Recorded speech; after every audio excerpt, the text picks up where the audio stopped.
Hello friends, welcome to my YouTube channel Education for All and I am Sarah. Today we will discuss chapter number 1 Matter in our surrounding part 2. Part 1 में मैंने आपको काफी सारी interesting चीजें बताई थी जो बेसिक कॉन्सेप्ट थे आगे बढ़ने के लिए। ठीक है, अगर किसी ने वो वीडियो नहीं देखी है तो प्लीज मेरे चैनल पे जाके वो देख सकते हैं। बाकी अब जिन्होंने देख लिया उनके लिए मैंने ये पार्ट 2 बनाया। पार्ट 2 में आप थोड़ा सा आगे डिस्क्राइब में पढ़ेंगे, ओके, कि मैटर कैसे अपनी है ना स्टेट चेंज करता है to solid, liquid, gas. You know that there are 3 states of matter, solid, liquid and gas. And now you will know how matter changes its states and what are the factors that change its shape, size, etc. Okay, so now let me before starting we will revise the previous ones. Okay, so firstly we have discussed what is matter, okay, and its characteristic.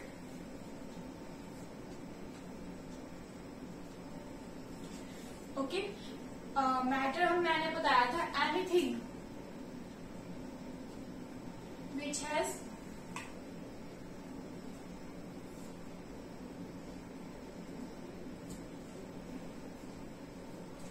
Mass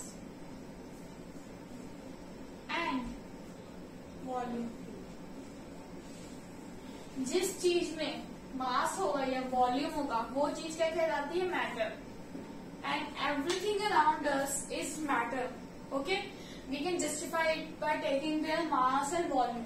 Okay, mass means कि है ना उनका कुछ ना कुछ बाहर आना चाहिए। वॉल्यूम मीन्स कि वो कितनी चीज कवर करते हैं, मतलब उनके अंदर भी कुछ आने की इंटेंसिटी होगी ना, तो वो चीज होती है वॉल्यूम। वैसे तो हम भी छोटी क्लासेस में पढ़ चुके हैं वॉल्यूम, बट तब भी मैं आपको एक बारी रिवीजन के लिए बता दूं। ओके, वॉल्यूम क्या होता है। बाकी इसकी हमने कैरेक्टरिस्टिक पढ़ी थी कि मैटर की क्या कैरेक्टरिस्टिक होती हैं। तो मैटर में सबसे पहले तो मैंने आपको ये बताया था मैटर जो है वो छोटे छोटे एटम से बने और हमने एटम्स की कैरेक्टरिस्टिक्स पढ़ी थी। So atoms are continuously moving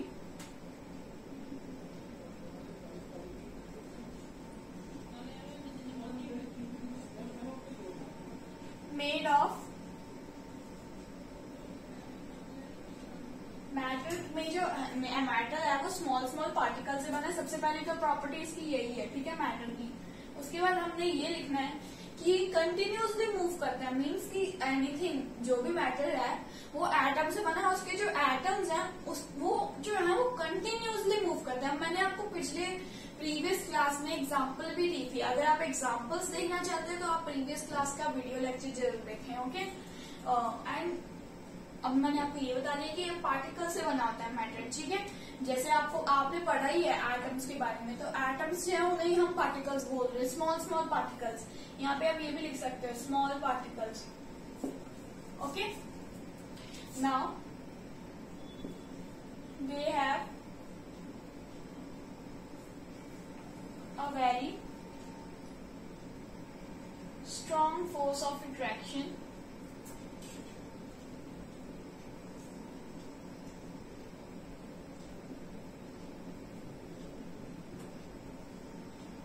or maybe low. Okay, so इनमें कैरेक्टरिस्टिक क्या है इसकी कि इसकी फोर्स ऑफ अट्रैक्शन जो है वो स्ट्रॉन्ग है और कभी कभी वीक भी हो जाती है। ठीक है, बट अट्रैक्शन है, ऐसा नहीं कि अट्रैक्शन नहीं होती।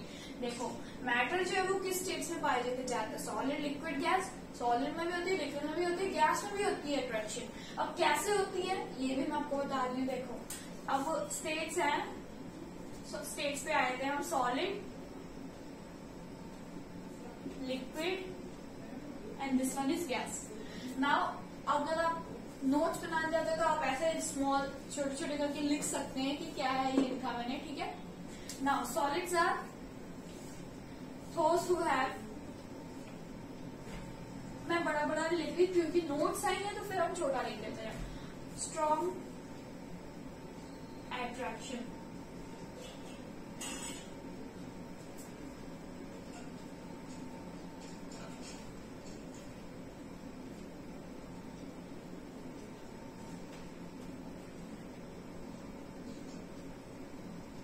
Week attraction than solids. Very weak attraction. So you can see here, solids have a very strong force of attraction between their particles. Means this is the particles of solid. These are very closely packed. Okay, देखा आपने कि कितने closely packed है. Okay, so these are this is the example of solid. Imagine that these are atoms. Then they will be packed like this. जैसे आप table देख सकते हैं, टेबल के जो है, टेबल के अंदर आप हाथ नहीं मार सकते, बट वहीं लिक्विड और गैस के अंदर तो मार सकते हो, है ना, और सॉलिड के अंदर नहीं मार सकते. इट मीन्स इनके अंदर वेरी स्ट्रॉन्ग फोर्स होते हैं, जिसको हम तोड़ने में नाकामयाब हो जाते हैं. ओके, और वहीं हम लिक्विड्स की बात करें तो लिक्विड्स में कुछ इस तरीके से होगा, थोड़ा सा लूजली पैक्ड होंगे. ऐसा नहीं कि बहुत ज्यादा लूजली पैक्ड होंगे, बट थोड़ा सा लूजली पैक्ड होंगे देन सॉलिड्स. ठीक है. आफ्टर दैट गैस की बात करें तो गैस के पार्टिकल्स बहुत लूजली पैक्ड होते हैं. They are very weak force of attraction. That means हम उनके अंदर आराम से हाथ मार सकते हैं, हमें थोड़ी सी फोर्स भी लगाने की जरूरत नहीं पड़ती. Okay, the second thing is they are very rigid. This is just a common point. देखो इधर, जैसे यहाँ पे अगर ज्यादा फोर्स ऑफ अट्रैक्शन होगी, that means they will be rigid. Right, rigid क्या होता है, मतलब कि एक तरीके से गाढ़ापन होना, है ना, और सबसे ज्यादा तो सॉलिड्स में ही होगा गाढ़ापन. वहीं अगर इनकी बात करें तो they will be less weak than solids. Very weakly rigged. Okay, now the third thing is solids. अब solids की बात कर रहे हैं हम, obviously. तो solids में सबसे पहले क्या आएगा? They have a definite shape, right?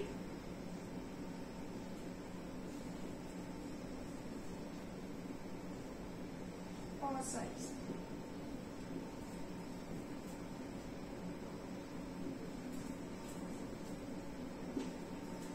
वही हम सॉलिड्स की बात करें, उनकी डेफिनेट शेप और साइज होता है. वही हम लिक्विड्स की बात करें, they don't have any definite shape और साइज. एंड वही हम गैस की बात करें तो they also have no definite shape और size. Okay, so now the fourth thing will become they have high melting point, melting and boiling point. देखो, melting point और बॉइलिंग पॉइंट क्या होता है, जिस पॉइंट पे आके, जिस डिग्री सेल्सियस पे आके, जिस टेम्परेचर पे आके कोई चीज मेल्ट होना शुरू होती है, जहाँ पे कोई चीज बॉइल होना शुरू होती है, उसे हम उसका मेल्टिंग या बॉइलिंग पॉइंट कहते हैं. ओके, सो सॉलिड्स का बहुत ही ज्यादा हाई मेल्टिंग और बॉइलिंग पॉइंट होता है. जैसे आप आयरन को ही ले लो, आयरन को मेल्ट करने में ज्यादा मतलब उसे 10 डिग्री सेल्सियस 20 डिग्री सेल्सियस पे तो नहीं कर सकते आप, है ना, उसे ज्यादा टेम्परेचर चाहिए होगा, कम से कम 100 डिग्री सेल्सियस. राइट, सो इस तरीके से हमें सॉलिड्स को मेल्ट करने के लिए हाई मेल्टिंग और बॉइलिंग पॉइंट चाहिए. वही लिक्विड्स को मेल्ट तो कर नहीं सकते हम, right, but they can be evaporated in the form of gas. ठीक है, सो they have low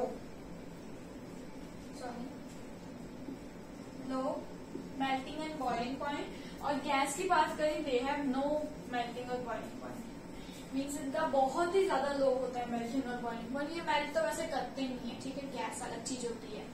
now another thing will come in your mind, but बाकी सब दूसरी वीडियो में. ये सब बेसिक चीजें थी जो आपको करनी ही चाहिए. ठीक है, अब हम आगे बढ़ते हैं.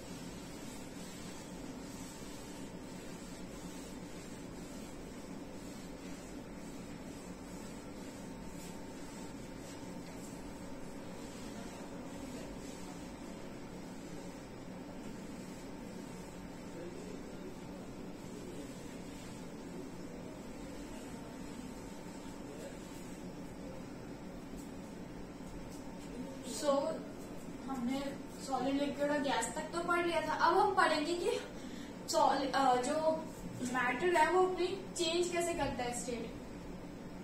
First thing is change of states.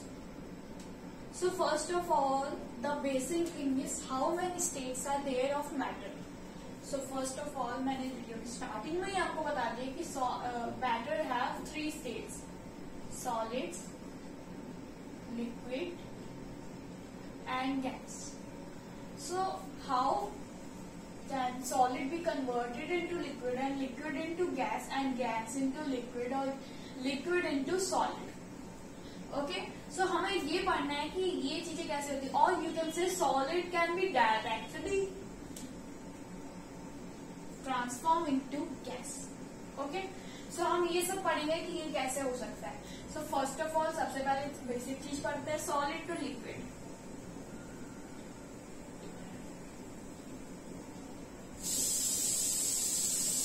इसके लिए पहले मैं आपको एक टेबल बना देती हूँ।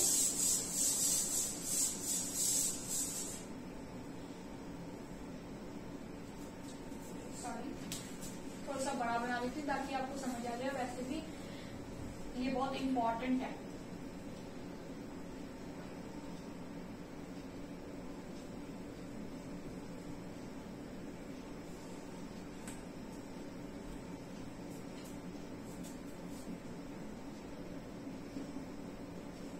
Solids, liquid, and this one is gas. So solid can be directly converted into gas by sublimation. What is sublimation? आपने नहीं पढ़ा होगा पुरानी क्लासेस में, अब इस क्लास में आपको sublimation आएगा। And gas can directly be converted into solid without being converted into liquid by the process of sublimation. यहाँ पे भी ये लिख दीजिएगा, ठीक है। After that, solid can be converted into liquid by the process of fusion. Okay, and liquid can be converted into solid by the process of solidification. जब हम किसी लिक्विड को सॉलिड में कन्वर्ट करते हैं, then we can say it is solidification, ठीक है। And liquid can be converted into gas by evaporation, and gas can be converted into liquid by vaporisation.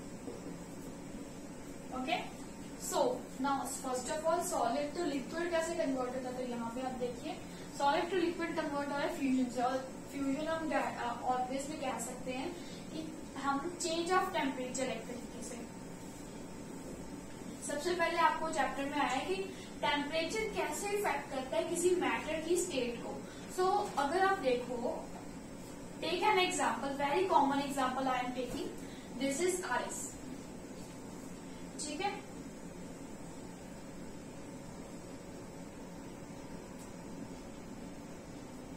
This is ice, and when we increase the temperature,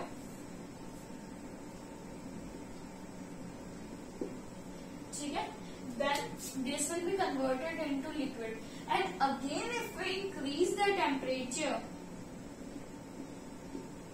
then it will be converted into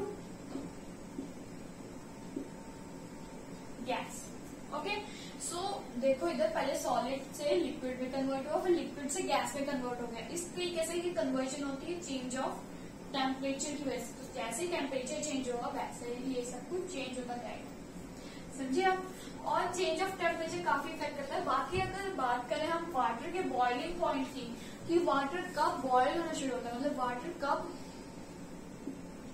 vapour में change होना शुरू होता है, तो इसके बाद मैं आपको बता दूं तो ये है 100 degree Celsius. This is a very important question, you can mark it as a star point. Okay, star point mark कर सकते हैं इसे, क्योंकि ये बहुत ज्यादा इंपॉर्टेंट है, इसे आपको रीड करके जाना चाहिए। 1 मार्क का क्वेश्चन आता है, but 1 mark is also very important in 9th class, sorry 8th class. Now 100 degree Celsius can be converted to Kelvin. ये तो आपने हर्ड किया ही होगा कि केल्विन स्केल में कन्वर्ट करते हैं, ठीक है। केल्विन 100 डिग्री सेल्सियस को हम ऑब्वियसली केल्विन में कन्वर्ट करते हैं यूजुअली फॉरनर्स, ठीक है, वैसे यहाँ पे तो सेल्सियस ही चलता है, बट कभी कभी हम केल्विन में सुनते हैं तो है ना, क्या होता है कि हमें पता नहीं होता केल्विन में कैसे कन्वर्ट करें, तो फिर हम सेल्सियस को सीधा केल्विन में कन्वर्ट कर सकते हैं बाय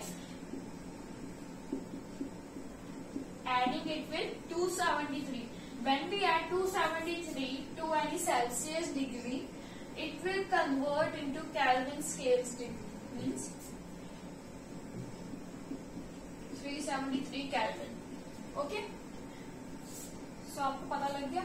अब अगर वही हमने केल्विन से सेल्सियस में चेंज करना हो तो केल्विन में से क्या करें हम, जो 273 है वो माइनस कर देंगे। Okay, then we will get what, Celsius. समझिए, ये डायग्राम ड्रॉ करना है, ये स्टार्ट पॉइंट है, ये पेपर के लिए बहुत इंपॉर्टेंट है। अगर आपको चेंज ऑफ टेम्परेचर की इफेक्ट्स आ जाए, अगर आप ये डायग्राम बना दो तो आपके 5 मार्क्स पक्के। ओके, सो नाउ अब हमने करना है सॉलिड टू लिक्विड, तो हमने कर दिया। अब लिक्विड टू गैस जो है वो एंड में करेंगे हम, क्योंकि इवेपोराइजेशन जो है वो इसमें बहुत इंपॉर्टेंट है, वो लास्ट में आपको बहुत बहुत डिटेल में कराया है। ठीक है, oh, one last thing is diffusion. Diffusion is kinetic energy.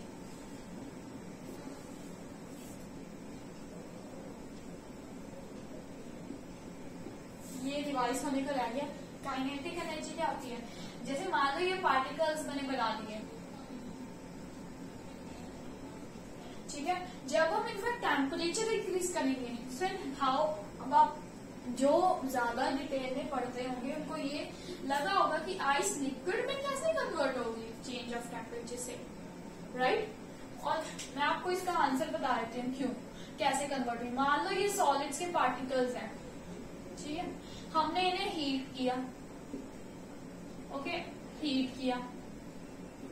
Now after heating what will happen, the force of attraction between them will get loose, क्योंकि जो फोर्स ऑफ अट्रैक्शन है वो हीट एनर्जी से, फोर्स ऑफ अट्रैक्शन क्या है, energy है, और वो एनर्जी जो है वो हीट एनर्जी से फाइट करने लग जाएगी। फाइट की वजह से क्या होगा, वो लूज कर जाएगी, और मतलब जो हीट एनर्जी वो भी खत्म हो जाएगी, और जो फोर्स ऑफ अट्रैक्शन उनके बीच में, मतलब जो काइनेटिक, जो उनके बीच में अट्रैक्शन वाली फोर्स है, एनर्जी उनके बीच में, वो भी खत्म हो जाएगी। और जो एनर्जी खत्म हो जाएगी तो फिर क्या होगा, ये लूज भी पैक्ड हो जाएगी, जिसकी वजह से ये लिक्विड में कन्वर्ट हो जाएगा।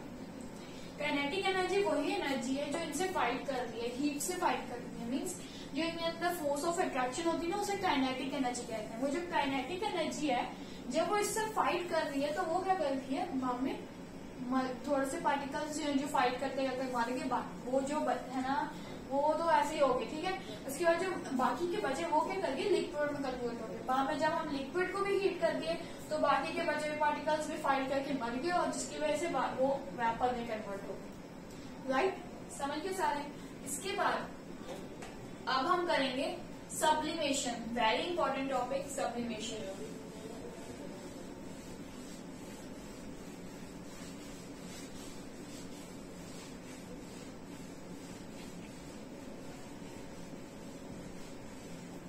Now we will discuss how solid can be converted to gas.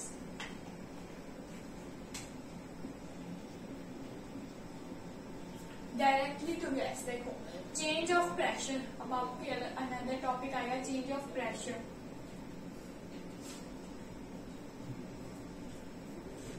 Now मान लो कि आपके पास एक गैस है, this is carbon.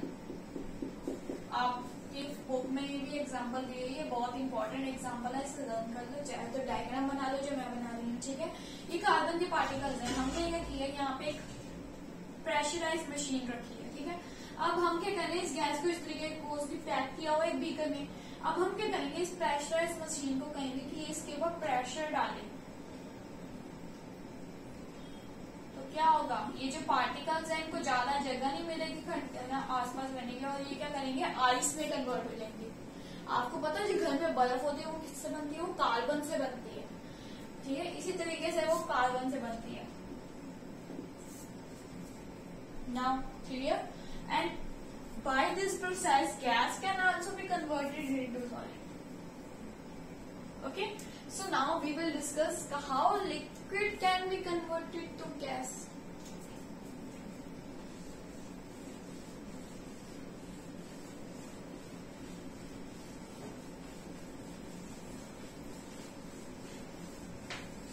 So ये very easy topic है, but now there is a change in the topic. आप समझ रहे होंगे लिक्विड को गैस में कन्वर्ट करते वक्त हम इवेपोरेशन करते हैं. इवेपोरेशन इज वेरी इजी, है ना, ये तो बचपन से पढ़ते आने. But now we will discuss it in detail.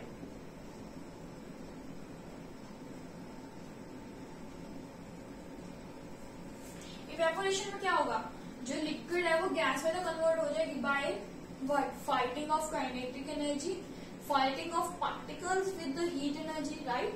Then it will be converted into gas. Now we will discuss the factors affecting evaporation. These are very important points for evaporation. Now, factors. First point is humidity. Now, अब देखो, आपने कभी देखा है कपड़े सुखाते वक्त, जब आप कपड़े सुखाते हैं तो आप बाहर रख देते हैं कपड़ों को, और जिस दिन ह्यूमिडिटी ज्यादा होती है उस दिन कपड़े जल्दी नहीं सूखते. क्यों? क्योंकि क्या होता है, देखो अब आपने डिफ्यूजन का प्रोसेस तो पढ़ा ही होगा. डिफ्यूजन में एक बार आपको फिर से बता देती हूँ. डिफ्यूजन क्या होता है, जब कोई चीज हाई टू लो जाती है,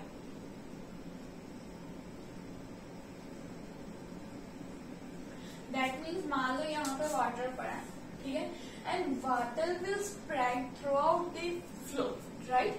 मतलब मान लो अगर वाटर यहाँ पे फैला हुआ है तो वाटर ऐसा तो नहीं कि अपने आप में है ना चिपकता जाएगा, नहीं ना होता ऐसा कुछ भी.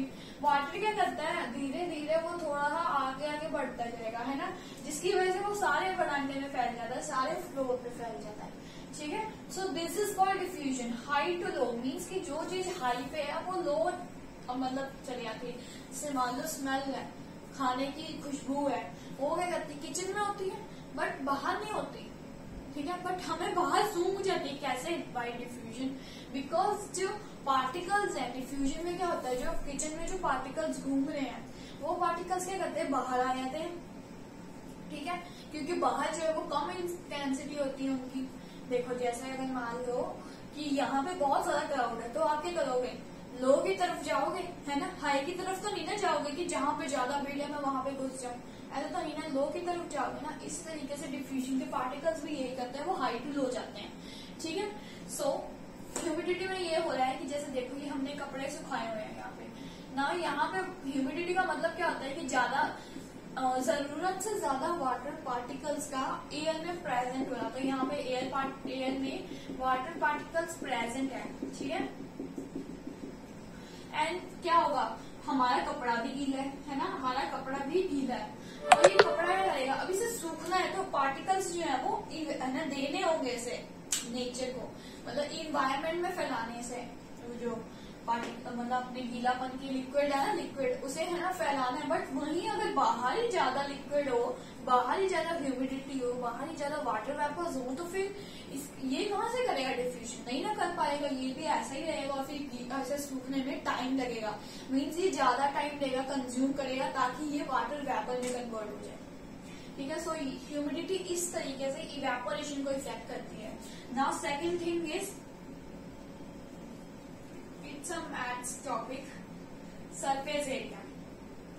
नाउ सरफेस एरिया से कैसे इफेक्ट होता है, लाइक अगर आप एक गिलास में पानी रखते हो 10 ml और उतना ही पानी आप एक कॉली में रखते हो, ठीक है, 10 ml ही रखते हो, ठीक है, तो क्या होगा, इसमें जल्दी इवेपोरेशन होगी या इसमें होगी, ऑब्वियसली इसमें होगी कटोरे में, right. Why? Because the surface area is large, particles को ज्यादा टाइम मिल जाएगा. देखो अगर ऐसे पार्टिकल्स पड़े होंगे, वैसे पार्टिकल्स पड़े होंगे, तो उन्हें ज्यादा, ये वाले पार्टिकल्स जो है वो जल्दी इवेपोरेट हो जाएंगे और नीचे वालों को जल्दी टाइम मिल जाएगा ताकि वो भी इवेपोरेट हो जाए. वहीं अगर इसकी बात करें तो पहले ये इवेपोरेट होंगे, फिर यहाँ वाले इवेपोरेट, फिर यहाँ वाले, फिर यहाँ वाले, फिर यहाँ वाले, इस तरीके से बहुत टाइम लग जाएगा. तो ग्लास का पानी जल्दी इवेपोरेट होगा, वहीं अगर कटोरे का पानी ले तो वो जल्दी इवेपोरेट हो जाएगा. तो इस तरीके से सरफेस एरिया इवेपोरेशन को इफेक्ट करता है. Now the third thing is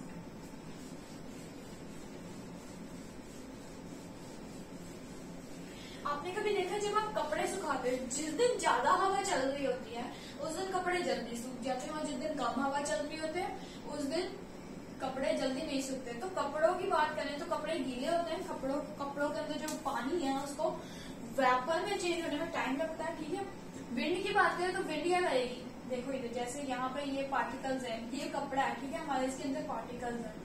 अगर विंड आएगी इस तरफ को फोर्स लगाएगी, फोर्स लगाने की वजह से चलो का ज्यादा नहीं, थोड़े पार्टिकल्स तो बाहर की तरफ आएंगे ना, थोड़े पार्टिकल्स बाहर की तरफ आने शुरू हो जाएंगे। उसके बाद क्या होगा, ये बाहर की तरफ आ जाएंगे, ठीक है, इस तरीके से वो बाहर की तरफ आ जाएंगे। उसके बाद वही हम बात करें अब विंड की, तो आ गई 1 minute.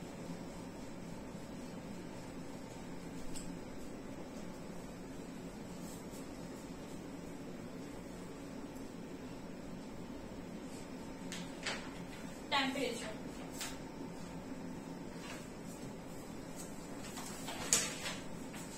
temperature also affect evaporation. The more the temperature, the speedily the clothes will dry. ठीक है, सो देख रहे हो आप कि टेम्परेचर के इंक्रीज से क्लोथ्स जल्दी ड्राई होने, क्यों? क्योंकि जैसे ही टेम्परेचर इंक्रीज हो जाएगा but will happen evaporation, evaporation ज्यादा फास्टर हो जाएगी and this will increase evaporation. And अगर टेम्परेचर लो होगा तो क्या होगा, इवेपोरेशन जल्दी नहीं होगी, जैसे सर्दियों में होता है, सर्दियों में टेम्परेचर लो होता है जिसकी वजह से हमारी इवेपोरेशन जल्दी नहीं हो पाती और कपड़े भी जल्दी नहीं सूखते, ठीक है। तो इस तरीके से टेम्परेचर भी इफेक्ट करता है। Now how evaporation cause cooling,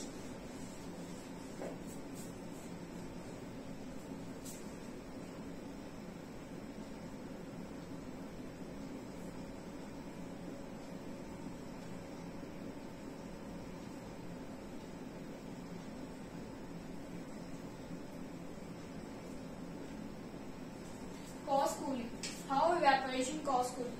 so evaporation कैसे cooling cause करता है? so first of all मान लो आपने कभी देखा होगा घरों के ऊपर जब भी गर्मी होती है हम क्या करते हैं, छत के ऊपर पानी छिड़क देते हैं, ठीक है। छत के ऊपर पानी छिड़कने से क्या होगा, डू यू थिंक? छत के ऊपर पानी छिड़कने से क्या होगा, तो क्या होगा, इवेपोरेशन होगी, राइट। सन की वजह से टेम्परेचर इंक्रीज होगा, हवा होगी, सब कुछ होगा, उसके लिए वो इवेपोरेशन होना शुरू हो जाएगी, राइट। एंड इवेपोरेशन की वजह से क्या होगा, इवेपोरेशन करती क्या है, ऑब्वियसली मैं आपको ये बता रही थी। जैसे मान लो इस सरफेस एरिया पे थोड़ा सा पानी गिरा है, हमने क्या किया, इसे इवेपोरेट करना है, ठीक है। अब जब हम इसे इवेपोरेट करेंगे तो क्या होगा, जब हम टेम्परेचर इंक्रीज करेंगे तो ये जो पानी है वो पानी ऑब्वियसली जमीन से तो ठंडा होता है, राइट। तो फिर ये क्या करेगा, ये जो पानी है ये यहाँ की जो हीट है, ऐसा तो नहीं कि सिर्फ अकेले पानी को हीट दे रहे हैं, ये जो चीज हो रही है इसको भी तो हीट मिल रही है ना। तो ये जो चीज है इसको ज्यादा हीट मिल जाएगी, जब इसे ज्यादा हीट मिलेगी तो ये क्या करेगा, इसलिए पानी है, ठीक है। तो अगर इसे हीट मिल जाएगी तो ये क्या करेगा, पानी इसकी हीट एब्जॉर्ब करना शुरू कर देगा, ये क्या करेगा, इसकी हीट एब्जॉर्ब करेगा। एब्जॉर्ब करने के बाद क्या हो जाएगा, ये अपने काइनेटिक पार्टिकल्स जो है उनको लूज कर देगा, जिनकी वजह से ये वेपर में चेंज हो जाएगा, right. It will be converted into vapour. So क्या होता है, इससे ठंडक पैदा होती है, कैसे, अब जब ये इसकी हीट अपने अंदर ले लेगा और वेपोरेट हो जाएगा तो obviously it will cause cooling, right. So इस तरीके से कूलिंग हो जाती है। Now only 10 minutes left. So we will discuss some important questions that will be very important for your exam of this chapter.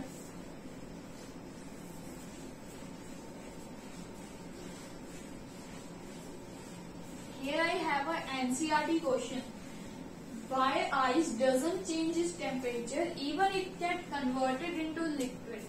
Right? मान लो ये ice है, मान लो कि आपके पास एक आइस है, आइस लिक्विड में कन्वर्ट हो रही है, उसके बाद फिर गैस में कन्वर्ट हो गया। जब ये लिक्विड और गैस में कन्वर्ट हुई तो क्या हुआ, टेम्परेचर इंक्रीज हुआ या फिर कुछ भी हुआ, ठीक है। तो फिर उसके बाद क्या हुआ, आप ये ध्यान से देखो, स्टार मार्क क्वेश्चन है, पेपर में जरूर आएगा, देखना।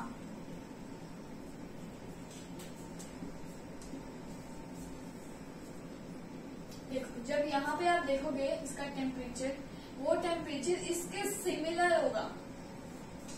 अब आप सोच रहे होंगे हमने तो हीट अप्लाई की थी, तो लिक्विड का टेम्परेचर कम नहीं आना चाहिए या फिर ज्यादा होना चाहिए, राइट?